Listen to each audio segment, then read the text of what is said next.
Welcome to Ring Talk, episode 100 and something. I've no idea. About 116, what are we at? I've lost count as well. Both of us. It's a With new me, episode. It's a new episode anyway. Me, Martin Theobald, and with me, Steve Goodwin. How are you, Steve? I'm all good, mate. All good. Watched the boxing last week, and we'll talk about that a bit, and got something to look forward to this week. So it's all good. It's all good. Yeah. So let's start off last week. We're not going to have the debate about whether it's worth 20 quid. I mean, again, it comes back to if you want to pay 20 quid, then it's worth 20 quid. But as a card, underwhelming. I think it's probably fair to say. It was and sometimes, because I feel bad about it, sometimes you sit there and go, this card looks garbage on paper, and then it properly delivers, like more than you ever expected. And you kind of think, all right, for 20 quid, that was probably, you'd have got 20 quid's worth of value out of it. And it's hard to, I don't think you can retrospectively grade a pay-per-view. You have to do it on what it looks like on paper. You can take a view of it afterwards. Well, you've got to say beforehand, a pay-per-view is, look, we could put some Southern area, some English title, Commonwealth title on at your corner. There'll be brilliant fights, right? Better fights than what you saw on Saturday. But is it pay-per-view? No, it's not pay-per-view.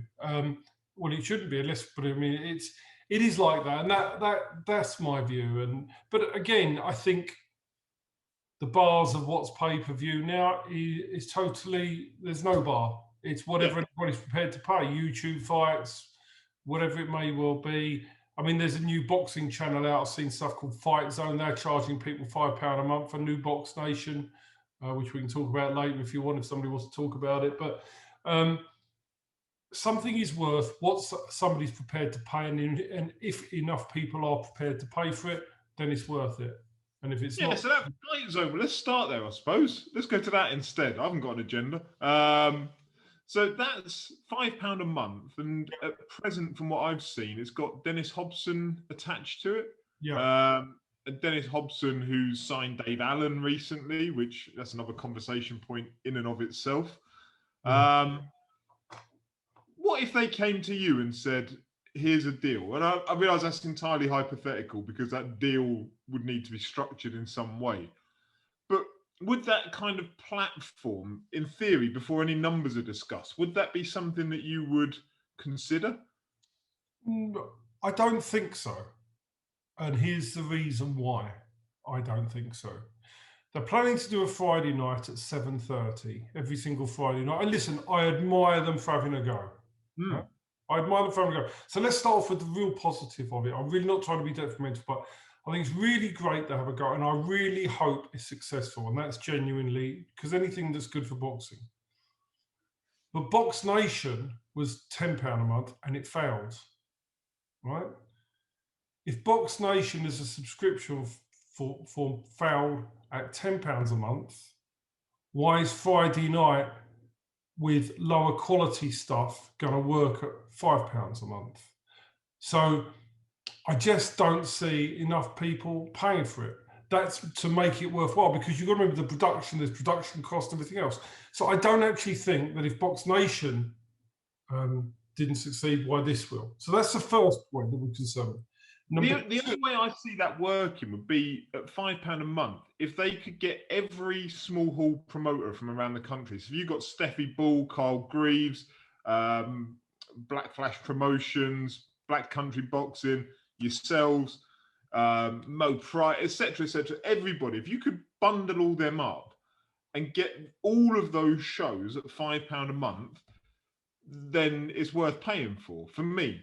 Personally, but they said they're going to do one a week though, Martin. So it will be, I presume it's going to be on a Friday night. So we'll start off with the negatives of that in a minute. But so I think Mo Pryor is going to do it. I think that Dennis Hobson's going to do it. So they're going to show 4 fights or something like that, or 4 or 5 fights on a particular card. The promoter, apparently there is no funds to the promoter. So the boxer still has to sell the same amount of tickets on the show. This is my understanding, and I stand to be corrected. So for 12 months, you've got to give all your content and everything for free. Boxers, if people want to watch a boxer, they might choose to pay £5 for a month and then scrap it or watch it on telly, who knows. I think it's got a lot of flaws, and there's no money. When Box Nation was launched, at least the boxers were paid purses, right? Here, boxers aren't being paid purses. My understanding is all still going to be on ticket deals on most of the events.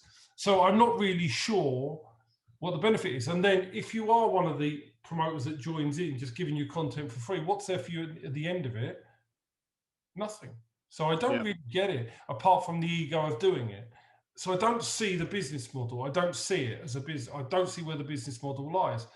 I think some people might want to do it, but the other problem is boxers will find it harder to sell tickets on a Friday than they do on a Saturday. So you're now leveraging the boxers on those shows with a disadvantage in terms of their ticket sales at a time when they really need help. So I think there's a lot of flaws in it. So for me to say to me, you now need to do shows on a Friday night, there's no money for you, we want your content for free, it wouldn't take me very long to say that. The production cost.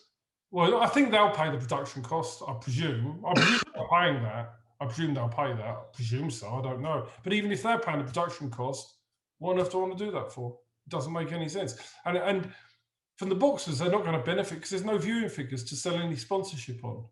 Yeah. So without being detrimental, I don't want to be negative, right? So I am negative because I'm telling you as it is, but it makes no sense. It makes no business sense to me. And I'm a businessman in terms of I look for business opportunities, and I cannot see, if my understanding of what I've been told is right, where it makes any business sense. If it were different and they were putting 15 grand into a show every time, and you could spread that amongst the people that were fighting on it and therefore bring down their ticket allocations, it's like a trickle-down effect of the money, then that would make some form of sense. Absolutely. But my understanding is that's not the case. It's a promise that you might get something in 12 months' time.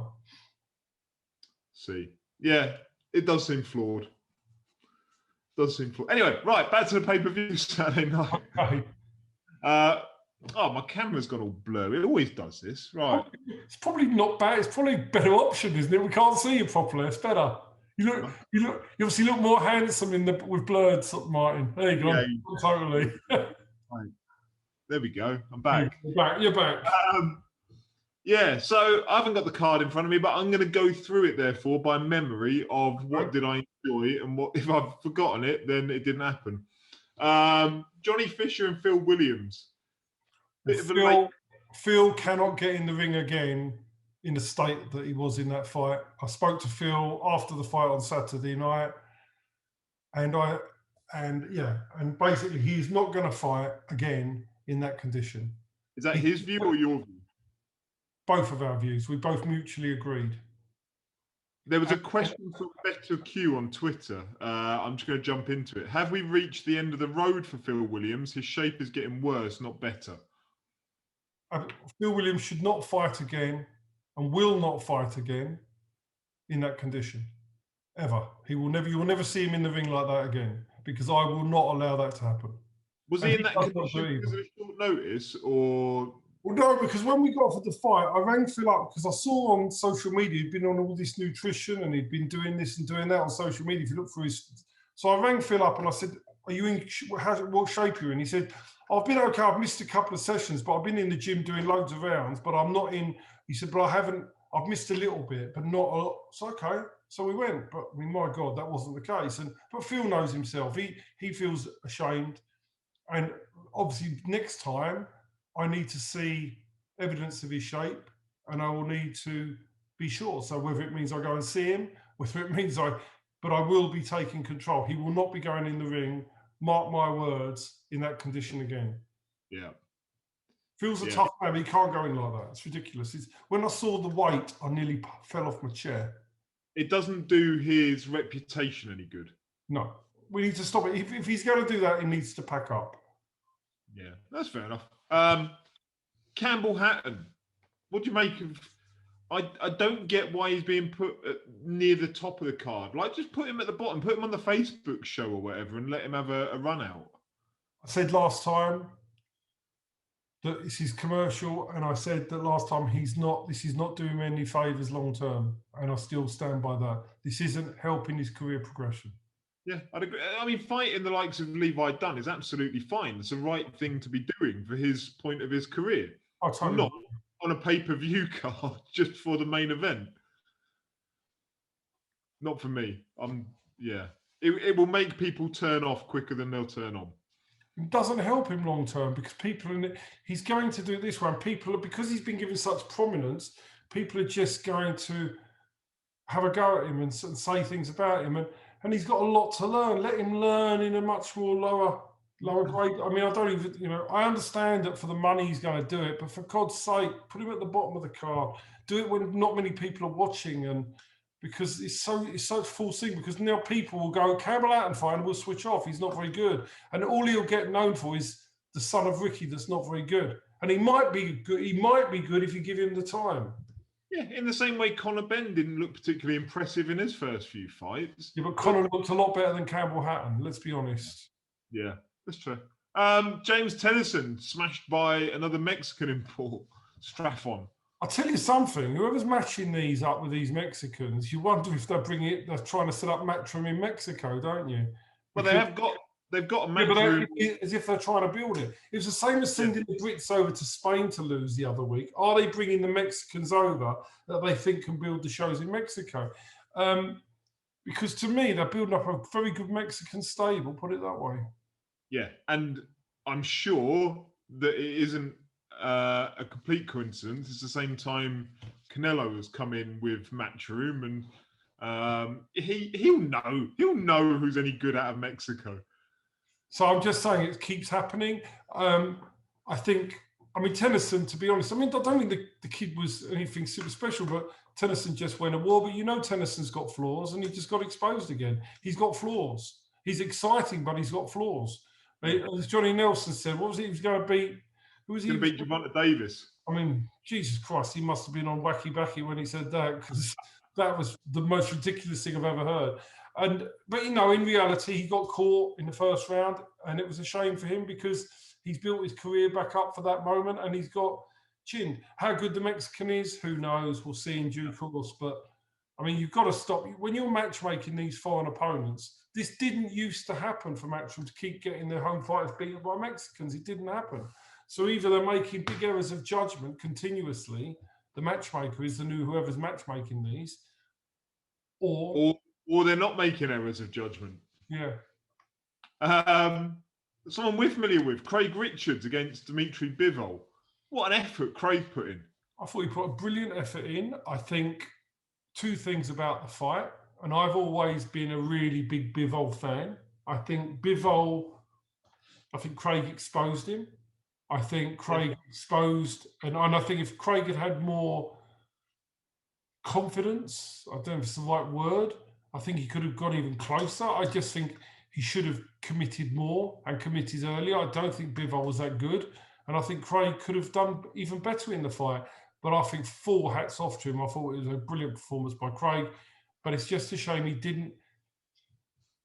It was the same when he fought Frank Buglioni, and I know it was at short notice, but to me, he was always with Frank holding that bit back, and Frank was always the more confident fighter.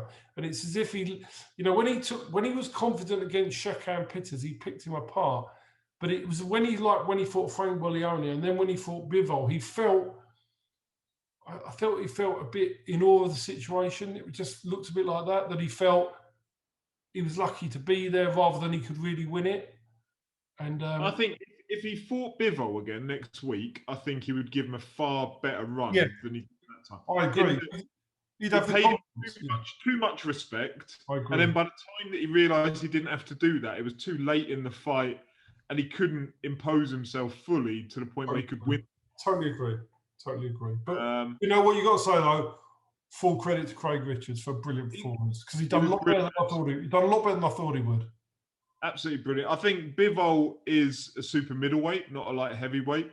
I don't think he couldn't put a dent in Richards. No, nothing. And with all respect to Richards, he's fought at British level. Like, Richards may be a world level fighter in time, we'll find out.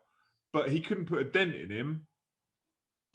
And he's spoken before, didn't he, Bivol, about going down to 168 for Callum Smith. He's a future Canelo opponent for me. I think a legitimate light heavyweight champion, I think Canelo would batter him. That's fair. No, I agree. He's on the Matchroom books. Anyway, Katie Taylor, Natasha Jonas. Great fight. Great fight. Katie Taylor, I had Jess nicking it, as me personally. I think Natasha Jonas deserves a fight on the other side where she's given the opportunity to win the title, because she's obviously shown she can win one. And rather than be the B side, I think it's time that she was given the A side. But that's up to her and her team to navigate that. But I think she deserves to be the A side. Yeah. And how good is she? Like afterwards in the interviews where she's all smiles and like there's no malice, no bitterness, just smiles and like, yeah, okay, I lost it, but I want to go again. I want another fight. I want another world fight. She's a really nice person, and yeah, she's just lovely, and as a lovely person, she's great as a pundit. She gives everything in the ring, and she deserves to win a world title. So yes, I hope and I hope they give her the chance, but that's up to their team to sort that out. 2-minute rounds for women. Do you think good or bad?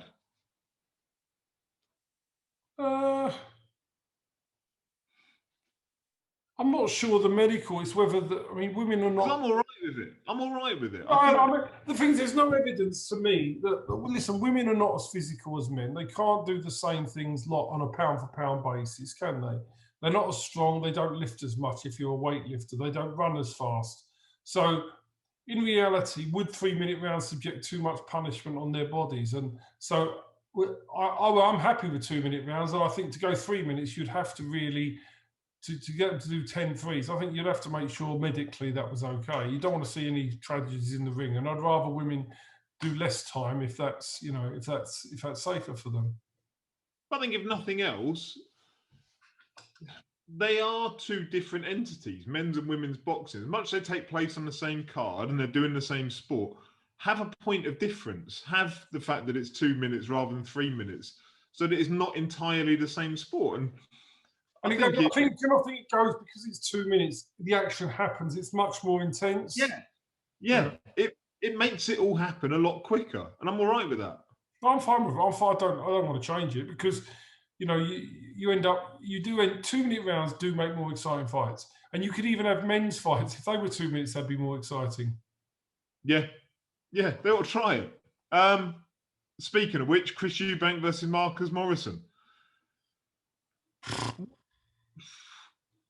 Chris Eubank, he was like I know he's got Roy Jones in his corner, but why is he trying to be Roy Jones? Be Chris Eubank. Yeah, I found it really boring. Yeah, so did I. And I was waiting for the moment where Eubank was going to explode and finish it. It just never came. I just found it really boring. I think it was really boring. Marcus Morrison was really tough and he gave it his all. Full credit to him. But I just found it just boring. Yeah, Eubank has regressed as a fighter for me. And I'm a massive Eubank. I'd love to see Eubank win a world title.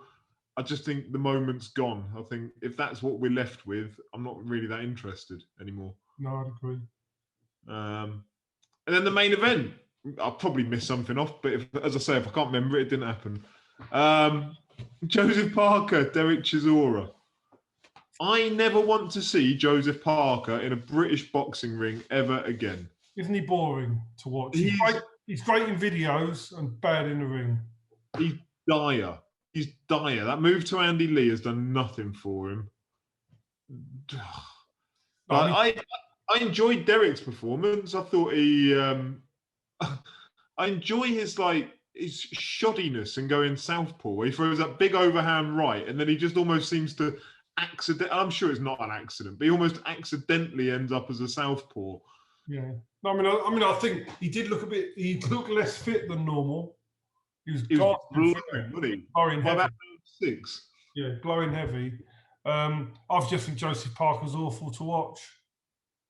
Yeah. But I'm sure he'll be brought into for some pay-per-view somewhere to generate some money, but my God, you should never, but anyway, people want to.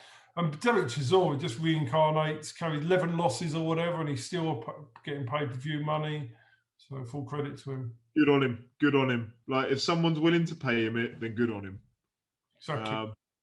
But yeah, I don't know. Joseph Parker ruined it for me. Like, garbage. Yeah. You know, I don't want to say that about boxers because they're going in there, they're risking their lives, etc., etc. But I don't want to see him ever again. Simple as that. When has he been in a good fight? He hasn't. No. The last round with Dylan White was the only fight. The only time I can ever remember it was exciting watching Joseph Parker. Yeah.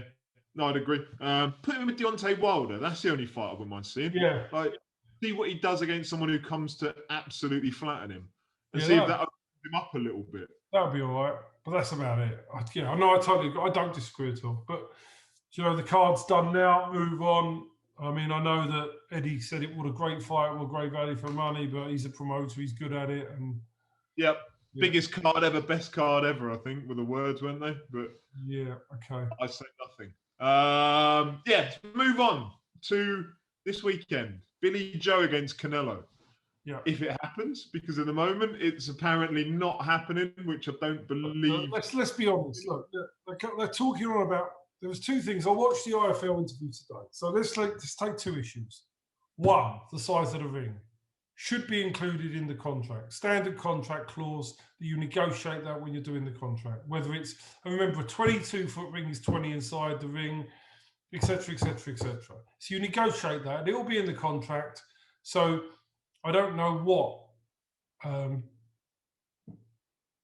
his dad is saying, because it's either in the contract or it's not in the contract. There would not be a blank contract with saying you. And if it is a blank contract, then you'd have to question who signed that contract on his behalf. So that would be their fault. So none of this is Eddie Hearn's fault. This is their fault. Secondly, I was wondering this afternoon, and I was going to text you, but I thought I'll wait until this evening. Would that be in a Southern Area title fight, the size of the ring? Would that be stipulated in the contract? No. But it is when you go up a level. When I was doing Frank Buglione's stuff, that would be part of what you would consider if it mattered against an opponent. You would determine the size of the ring. And when you're at world level, it is always in the contract. When Richard Comey fights with Mickey Amu, the size of the ring is always negotiated in the contract. Right, so it kicks in somewhere around British level that starts becoming a factor that's considered. And you can make it part of the contract if you feel it matters that much. So if you're the champion, you can say, there's a choice. I want that ring. You can do that. So when you're at world level fighting Canelo, your team should negotiate that as part of the deal. If then, let's say they've agreed a 22-foot ring, and they try and put a 20-foot ring in, they just get on the plane, go home, and they get paid their money. So it's really simple. There isn't this threat, and who's going to... You've either put it in the contract or you haven't. If you haven't, then you need to be quiet, because it sounds ridiculous. And if you have put it in the contract, it isn't anything to debate anyway, so why make a song and dance about it? Because they've got to do it. And secondly, about your team flying out, you will always specify in a contract how many people you can take. So you'll have boxer, manager, so many of your team. It would be built into a contract. So that's part of the agreement. You could have 10 people to fly out, and it would affect your purse. You can have 50 people to fly out. It's part of the negotiation. If, however, your contract says I'm going to get paid £500,000 or £1 million, and I'm taking 5 people with me, flights, hotels, expenses, and then you want to take 10 people with you, well, you got liable for the other 5. If you wanted 10 people, that was part of your requirement, then that should have been installed in the contract. It's really not that difficult. So I don't really get what that was all about. You've either got it in the contract, you haven't. If you haven't, tough, you should have got it in the contract. And if you have, they've got to pay it. So it sounded a load of nonsense to me, because if it's written down, you've got to do it. And if Billy Joe doesn't fight and it's not in the contract, or they haven't put the ring size in that they wanted, well, that's tough shit. But if you don't then turn up, you get sued.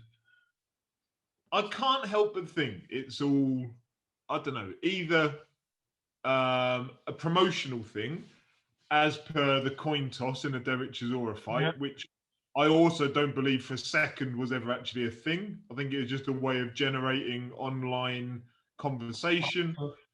And brings people's eyes to the pay-per-view. Do you think that was all manufactured?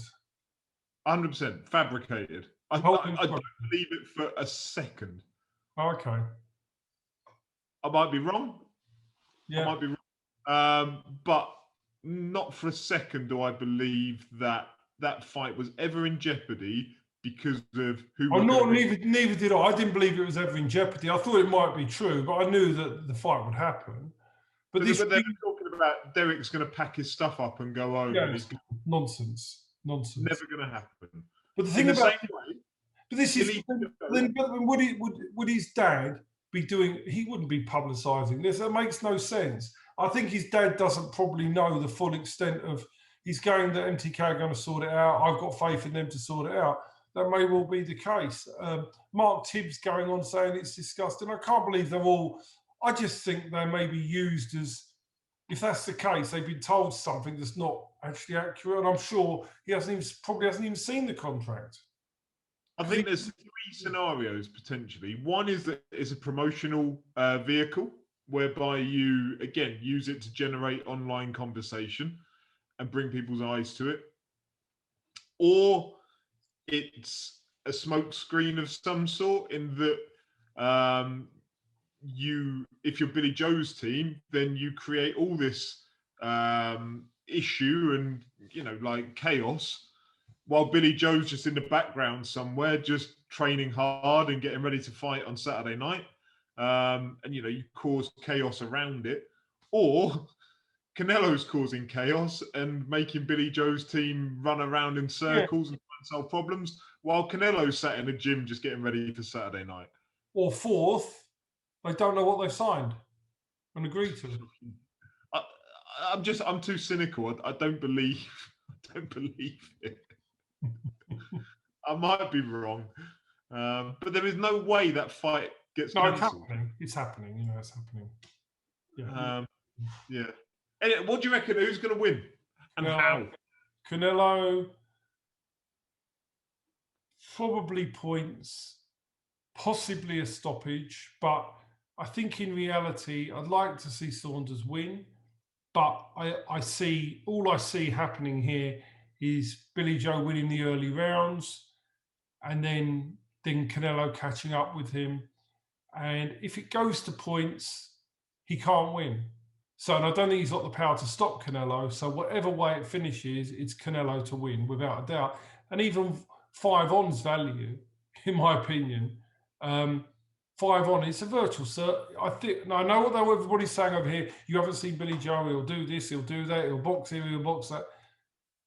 But he can do what he likes. He ain't winning on points, right? He ain't winning on points in Dallas. He's not winning on points. And no way is he winning on points. So from that point of view, he's not winning. So, I think he's 10-on, 12-on, 14-on. If the fight was in the UK, I'd give him an outside squeak of nicking it on points, right? Because I think he's got the skill set to do it if he doesn't get caught up with it. But I'm going for Canelo to win, either late stoppage or on points. I don't see it being any different to the Callum Smith fight, which I think it'll be a wide points victory for Canelo, and I don't think it'll be undeserved. I think there's a lot of talk of like Billy Joe can't win on points, because of the judges over in America, blah blah blah. I don't think he'll win on points anyway. But what I'm saying is 5-1 on, whatever you think. Yeah. I don't think he wins on points. I just said I think he gets stopped late or he loses on points. So if I think he might get stopped late, that doesn't mean I think he's going to be winning. So I think he'll win early on. I'm just saying that any chance he has got isn't valid because he's not winning on points. He ain't going to win by stoppage. So therefore, on that basis, 5-on is not a bad bet. Yeah.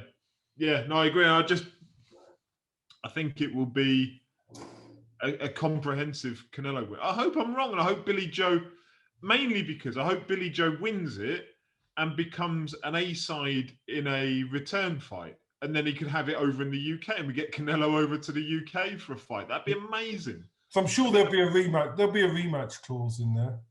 Yeah, but I mean, even if there isn't, like if you have Billy Joe as a super middleweight champion, Canelo's going to want to avenge that in some way.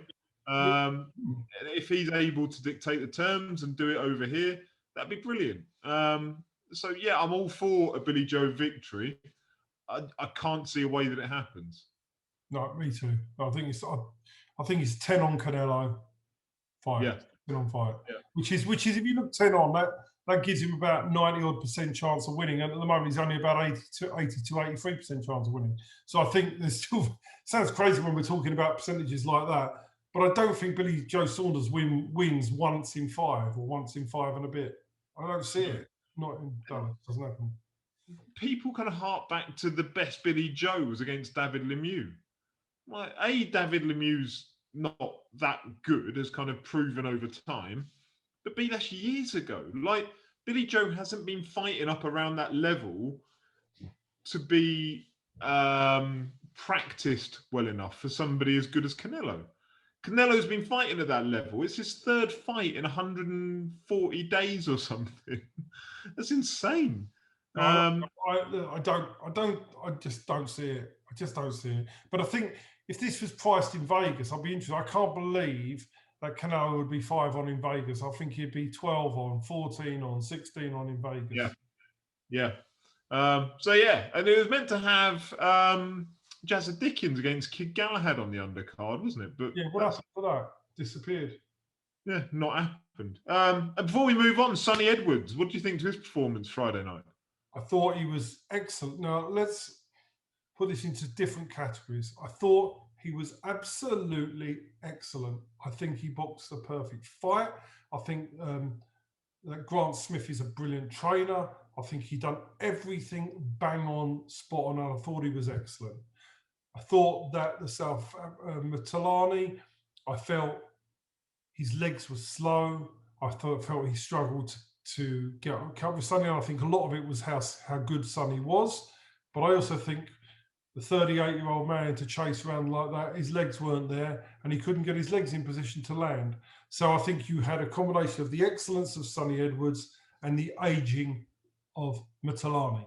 So that's that, which is brilliant. However, going forward, if that's going to be Sonny's style, he's not going to earn big money. Yeah, there isn't a marketplace for what. Well, there isn't. Sorry, that's a lie. There is a marketplace for watching that, but it's very niche. Like, you're not going to get a massive crowd base for that. But that's the issue, because that was superb. But if he's always going to box like that and it's very effective, it's going to be hard for him to draw the TV numbers in to earn the big pots of money. That's the only thing I would say. But I thought it was a brilliant performance, and he's a well-worthy world champion, and full credit to him. Yeah, agree. Right, let's hit some questions. JW Racing and Boxing on Twitter. Liam Smith's fight seems to have gone under the radar. How big an ask is it for him in Russia? Yeah, massive. It has gone under the radar. It's Friday night, isn't it, over in Russia? And it's going to be shown. Magomedov Kerbinoff. Now, the thing with that is I was looking at the odds on this, and Smith's an odds-on favourite in Russia with UK bookmakers. I think that's wrong. I mean, the odds are wrong. Liam Smith has not fought for a long time. Kerbinoff's had the warm-up. He's going into Russia. The promoter, let's just say, is quite well known in Russia. So they don't want Kerbinoff getting beat here. So I think Liam's got a very, very tough ask in Russia to win. Kerbinoff was a decent quality amateur. And Liam has not fought for quite a while. I fancy Kerbinoff, and Kerbinoff's odds against. I think it's a good bet, odds against Kerbinoff to beat Liam. I'd like to see Liam win, but I think Liam is, I just think it's all stacked against him. And again, you're not going to get favours in Russia. It's a strange one, isn't it? Like, Liam Smith's gone from world champion to, he had the Jaime Munguia fight, the Canelo fight, and yet he's still not needed, is he, in the UK? Like, Frank Warren couldn't really find a use for him. Eddie hasn't really found a use for him. You found that Frank, he split with Frank, went to Eddie. Eddie had the big fallout with Gallagher. Callum Johnson's gone to Warren. Natasha Jonas is being used on the B side. Marcus Morrison's being used on the B side. Frank Warren wouldn't take Liam Smith back. Eddie Hearn's not going to do him any favours because of the fallout with Gallagher. He's got nowhere to go, has he? It's such a strange one, isn't it? Like when you've got a domestic marketplace of the likes of Cheeseman, Conway, Fowler, Liam Smith. You've got the dealer, you've got the Eddie Hearn, Joe Gallagher thing. You've got to remember this is massive. Yeah. Joe fights for his fighters, right? So he does. But at times people may argue that he demands too much. And then you end up with a situation where you don't do it for your fighters. And I think Liam's under the MTK banner, isn't he, as well? So they've obviously decided that this is the best option for him. But I mean, it's it's maybe the only option. But going to Russia for somebody of Liam Smith's caliber, to me, to be the away side in an international contest rather than for a world title, seems a very strange move. Yeah, I agree. I say when you've got such a thriving domestic mix of fighters, of which he's probably the best out of all of them, and yet he's over in Russia on a Friday night on Fight TV. It's beyond me, that one. Rakeem Noble, we kind of touched on this earlier, but I'll run through it. From a manager's standpoint, is Derek Chisora having the best run of his career? Having been years past his best, he's headlining pay-per-view cards and making more money than ever. You've got to remember which manager got him to pay-per-view level, Martin? Which manager done all the work and got him to the pay-per-view model? Me. Mr. I was negotiating for that first pay-per-view. So who got him back here? I did. Okay, he had to do it in the ring, but I done the work to get him back here. So yes, and since we got it back here, he was there, and he's done it himself since then. He's done, he's done it. He just keeps going.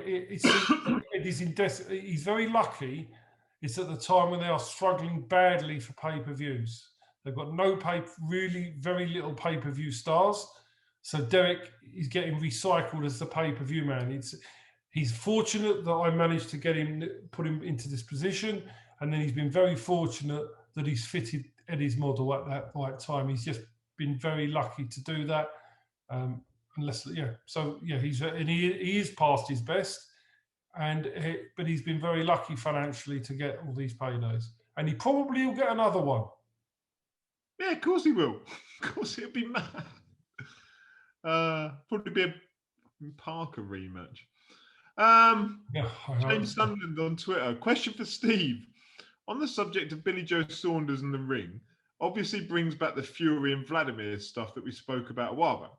As a Burnley fan, I'm in favour of shithousery. What's the worst boxing shithousery Steve has ever seen? And does he have any stories of shithousery he's been involved in to benefit his fighters and make life difficult for opponents? I can think of one. Well, you tell me, because you know about everything. So you've got a better memory than I've got. So go on then. Joel McIntyre against Shinkwin in Portsmouth. Oh yeah, that's true. That's true. John, you can give the details on it. That's just my memory. So at the time, I managed Joel McIntyre, and I didn't manage Miles Shinkwin. I did subsequently manage Miles Shinkwin, and he did win an English title under my management. But I managed Joel McIntyre, and we got given a purse bid against. So we had the purse bid. And at the time, Miles Shinkwin was promoted by Frank Warren, and it went to purse bids, and we actually outbid Frank Warren to stage the fight. And we knew what if we put it on in a nightclub in a very, very small ring, going into rings, because there was no ring stipulated. We put the smallest ring we could in the nightclub and literally put everybody close to the ring. And literally, as he was in his dressing room, was right near the crowd. So we had all the McIntyre nightclub in Portsmouth. Yeah. So as he was going in the dressing room, people were doing slit throat signs to Miles and everything. And Miles, unfortunately, the day before giving it the cocky one, he put on the Southampton football shirt at the weigh-in. I don't know what he was doing, what he thought that was going to work, because it was already going to be bad for him. He just made it even worse. And the atmosphere was ferocious against him. He was never going to win in that atmosphere. And we did everything we could to stack that in Joel McIntyre's favour, because Joel was the fighter, Miles was the boxer. And when Miles did win the English title, we did it at York Hall in a big ring. So yes, Yep. so that is one that I have done, and that is our job. And it was actually against a fighter promoted by Frank Warren, so which is quite which give us, you know, it was quite a good fillip to be able to do that, to outbid them and win the title at that time. And stack the odds. Sorry? Stack the odds. That's all you're doing. Yeah, stacking the odds. What's happened to us as a negative? Yeah, I mean, well, I think Kay Prosper last weekend is pretty bad. Sam Smith going to Spain for the European Women's title, that was pretty bad. But you just didn't see that on the screen, that things that were going off the screen that were bad there. So yeah, I think they've I would go as far as to say what you saw on the screen was pretty bad, but well, Sam Smith. Yeah, but I won't go any further than that. Yeah, no, you could see on the screen what I saw off the screen, if you know what I mean. Yeah, no, you have to know what you were looking at. Yeah. Yeah. No further comment. I was only there on Twitter, Lee. We all slate Sky commentators for their bias, but to flip this around, which commentators do you think are the best? For me, it's Mike Costello for BBC Radio. My favourite commentator that's still commentating is Ian Darke. Yeah. By a mile. He's my favourite commentator. He just gives it as it is, never biased, doesn't ever have an agenda. Yeah, because we have, you know, the commentary generally now, everybody's got their own agenda and pushing their own thing. So, you know, I think what I will comment on is scorecards of Andy Clark, I think, are very good and fair. I like him on Sky. I think Andy Clark is the one person who I like to listen to, who I feel gives it as he sees it. And I think he's great doing his role. What I don't like on Sky is when you see some of the scorecards being put up and you kind of feel like you're being prepped. You kind of feel like you're being softened up for something that's coming down the line. Mm-hmm. And I think that's almost reflective of the point that we've seen it so often that there are dubious, questionable scores that are given by judges and favour the home fighter, that you almost assume there's a bias by saying Matt Macklin when he puts his up. And it almost just feels a bit dirty when you're looking at it and you think, hold up, what's coming down the line?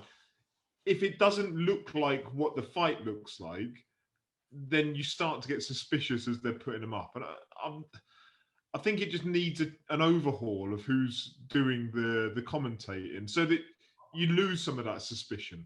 I think the fight to watch is Linus Udofia, John Harding Jr. Go and watch that fight if you've not watched it. Listen to the commentary, play it loud, and listen as the punches are going in and what they're calling. That for me, it says it all, that fight. Yeah. Well, they talk more in that about John Harding getting out of prison and cleaning himself up, which is great. I mean, the Linus is throwing 3 punches and connecting with all 3. They're saying what a good job John Harding's doing. It's unbelievable. It was it was purely about the agenda of John Harding Jr. that night. Another question from Lee. We all know Steve doesn't put on boxing shows for the money, so why does he do it? It can't be for the nice, relaxed life of a boxing promoter.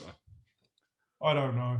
I often ask myself the same question. So, yeah. I think I know. Sorry? I think I know. Do you? Yeah, because your brain ticks at a faster rate than most people's, I think. So a lot of people probably won't realise that you were like a junior chess champion and your ability to think further ahead is probably stronger than most people's, which is reflective of the fact that you're a chess player. I've played you at table tennis, and it's almost like you're 2 moves ahead when we're playing at table tennis. Pissed me right off.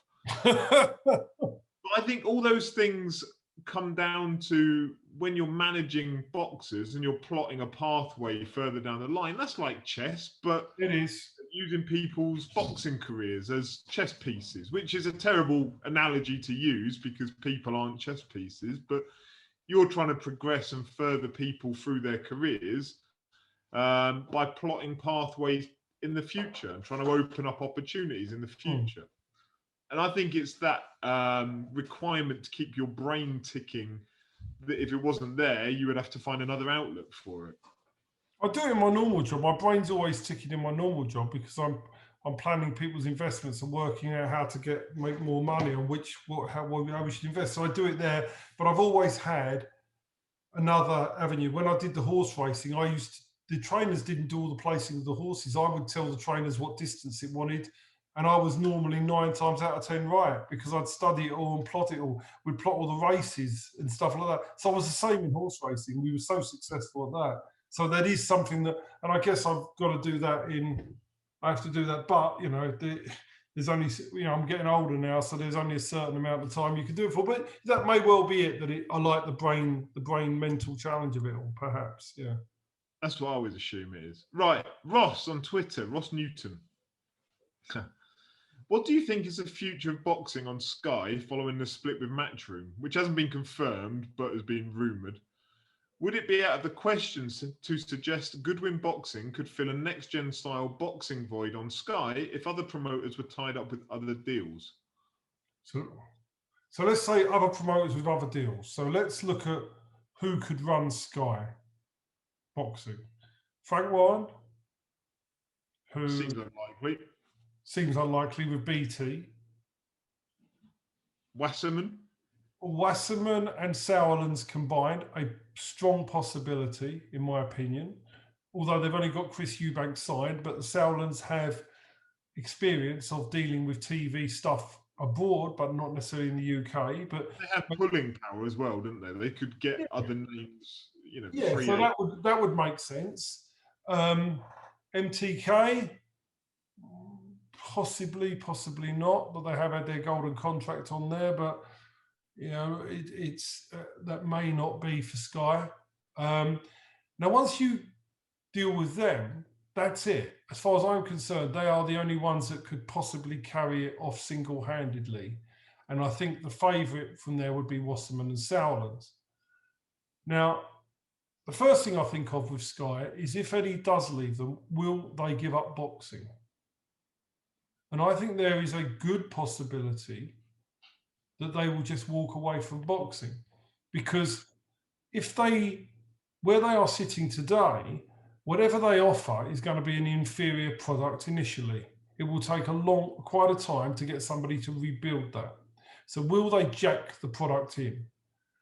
If they don't jack the product in, I don't think they want to go back to what they were before Eddie Hearn come, which is having different promoters doing different things with their own fighters, building their own fighters up, because that's like a regression. So they then need somebody who's going to embrace all the promoters and doing it another version of the Eddie Hearn model. Apart from Wasserman and Sauerlands, we're the only other people, in my opinion, and I know this will upset people, who are really capable and have got the infrastructure to do it and have got the skill sets to do that. We could put it all together and do it. Do I think we'll get that? No. Do I think we could get a card to do something on?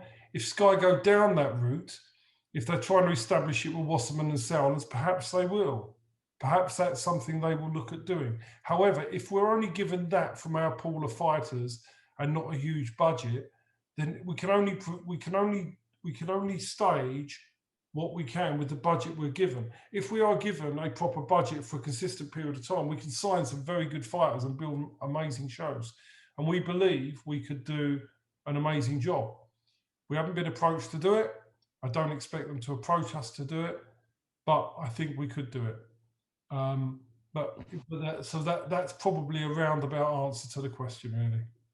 So there you go. Sky, cool. Find out. Strike a deal. Job done. Exactly. 2 questions from Better Q on Twitter. What would you advise if you were managing Billy Joe over the sides of the ring? Make sure you've got it in the contract. Go back 6 months. Do it again. Yeah. Well, like if you had that problem now and like, oh, bugger, nobody sorted this out, what are we going to do? Would you tell him, go home? Well, no, the question is, I can't believe his management team have not sorted this out in the contract. I can't believe that for 1 second.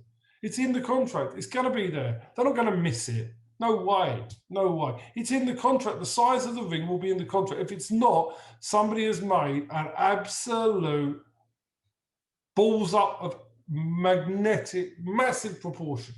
Especially when the entire fight is going to come down to Billy Joe's ability to move, not dissimilar to Sonny Edwards on Friday night. Well, they should also not only have the size of the ring in the contract, they should have the padding in the contract. They should also have the fact that it shouldn't be very, very loose. That should be in the contract, because the idea of Canelo, you'd have foam, massive foam. So when Billy Joe's trying to run around, he's like he's in a bloody swamp, yeah. And that's what they do. So that should be what happened in Klitschko Fury. Oh yeah, same thing. So that should be in the contract. If it's not, tough. They fucked up. Yep. Final question. Again from Better Q on Twitter. Would you be interested in doing music shows or other sports? Yeah, I've thought about doing music shows before.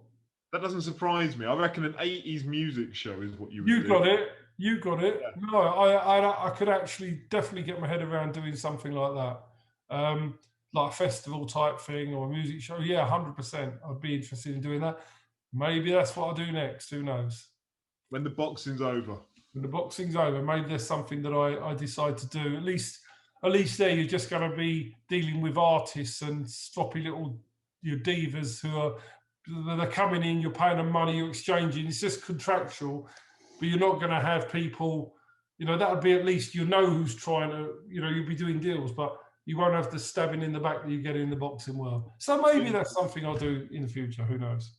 Indeed. Right, we're out of questions. That's it. Roll on Billy Joe Saturday night, because I'm still convinced it happens. Yeah, it happens. Good luck to him. Let's hope he wins, because at the end of the day, you've got to realise, and I look, Canelo, Mexican food, and all this sort of stuff. You know what you're dealing with here, and it's not real boxing anymore at this level, and it's not good. It's not pure.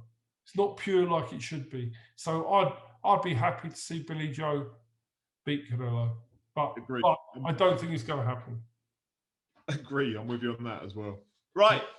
We'll be back next week and we'll have a look, see what happened. Brilliant. Take care. Right. Thanks, Martin. Cheers for watching. Cheers. See you later.